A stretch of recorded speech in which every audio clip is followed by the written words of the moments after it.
নমস্কার বন্ধুরা, কেমন আছো সবাই? আশা করি সবাই ভালো আছো এবং সুস্থ আছো। আজ তোমাদের সামনে নিয়ে চলে এসেছি 5 টাকার বিস্কুট দিয়ে তৈরি করে নিন দারুণ স্বাদের নরম স্পঞ্জি তুলতুলে কেক। এই কেক একবার বানালে বাজার থেকে আনা কেকের কথা ভুলে যাবে। আর দেখো, এইটা আমি কেটে দেখাচ্ছি কত সুন্দর নরম তুলতুলে এবং স্পঞ্জি হয়েছে। আর দেখো কত সুন্দর হয়েছে। চলো রেসিপিতে যাওয়া যাক। প্রথমে আমি দেখো 5 টাকার বিস্কুট, এখানে চকলেট বিস্কুট নিয়েছি। নিয়ে আমি সেইগুলো প্যাকেট থেকে সব বার করে নিচ্ছি। এখানে আমি 3 প্যাকেট বিস্কুট নিয়েছি।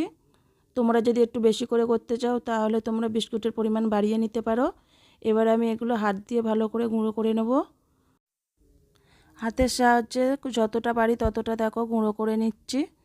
এবারে দেখো হাতের সাহায্যে এগুলো ভালো করে মিহি করে গুঁড়ো হচ্ছে না, তাই আমি একটা গ্লাস নিলাম। গ্লাসের পিছন দিয়ে আমি দেখো এগুলো ভালো করে সুন্দর করে গুঁড়ো করে নিচ্ছি। দেখো গুঁড়ো করে নেওয়া হয়ে গেছে। এরপরে আমি লিকুইড দুধ দিয়ে এই বিস্কুটটাকে ভিজিয়ে রেখে দেব। এই বিস্কুটগুলোকে দুধে আমি 5 মিনিটের জন্য ভিজিয়ে রেখে দিয়েছি। এবার দেখো 5 মিনিট হয়ে গেছে। এটাকে আমি ভালো করে গুলে নিয়েছি। 1 চামচ বেকিং পাউডার দিয়ে দিলাম, 1 চামচের 4 ভাগের 1 ভাগ বেকিং সোডা দিয়ে দিলাম, তারপরে 3 চামচ আমি ময়দা দিয়ে দিলাম।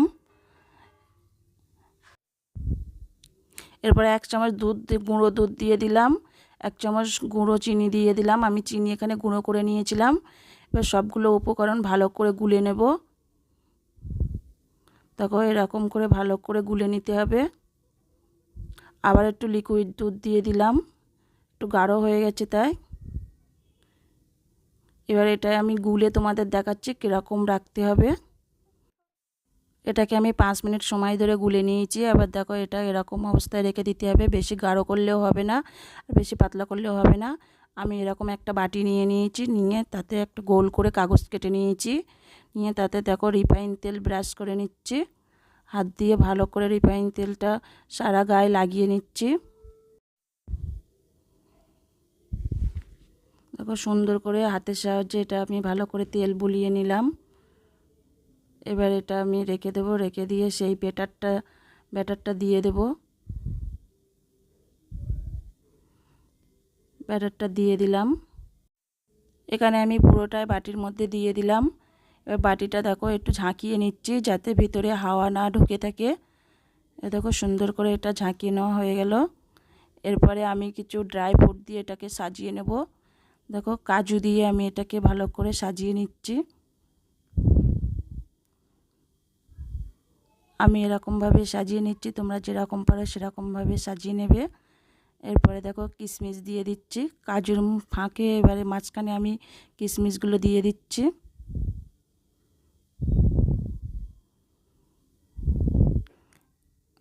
এবার মধ্যখানে 2টো কাজু দিয়ে দিলাম। চলো এটাকে এবার কড়াইতে নিয়ে যাই। প্রথমে গ্যাস ওভেনে আমি একটা কড়াই বসিয়ে দিয়েছি। কড়াটা ভালো করে গরম করে নিয়েছি। নিয়ে তার ভিতরে একটা খালি বাটি বসিয়ে দিয়েছি। তার উপরে ওই ব্যাটারের বাটিটা বসিয়ে দিয়ে এবার একটা বাসন চাপা দিয়েছি। এরপর 30 মিনিট পর ফিরে আসছি। দেখো এটা কত সুন্দর ফুলে আর কত সুন্দর হয়েছে। একটা কাঠি দিয়ে দেখালাম, দেখো কাঠির গায়ে একটু লেগে নেই। এটা হাত দিয়ে দেখাচ্ছি, দেখো কতটা নরম এবং স্পঞ্জি হয়েছে। এবার এটাকে দেখো আমি ভালো করে বার করে নিচ্ছি। তোমরা একটু ছুরি দিয়ে ঘুরিয়ে এটা বার করে নেবে। আমি হাত দিয়ে বার করেছি বলে একটু ভেঙে গেছে সামান্য।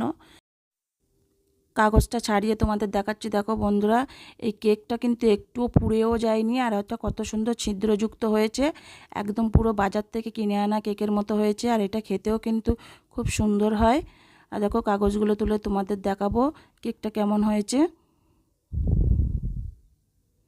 এবার দেখো হাত দিয়ে একটু চেপে চেপে তোমাদের দেখাচ্ছি কতটা নরম এবং স্পঞ্জি হয়েছে। এবার একটা ছুরির সাহায্যে কেকটা কেটে নেব। দেখো এখানে খুব গরম আছে, তাও আমি কেকটা কেটেছি। এবারে দেখো এই কেকটা কেটে তোমাদের দেখাচ্ছি কতটা নরম এবং স্পঞ্জি হয়েছে। আর এটা খেতেও খুব সুন্দর হয়েছে। আর যদি এই রেসিপিটা ভালো লাগে তাহলে অবশ্যই লাইক, কমেন্ট, শেয়ার এবং সাবস্ক্রাইব করতে ভুলবে না। সুস্থ থাকবে, ভালো থাকবে। দেখা হচ্ছে পরের কোনো ভিডিওতে। Bye bye.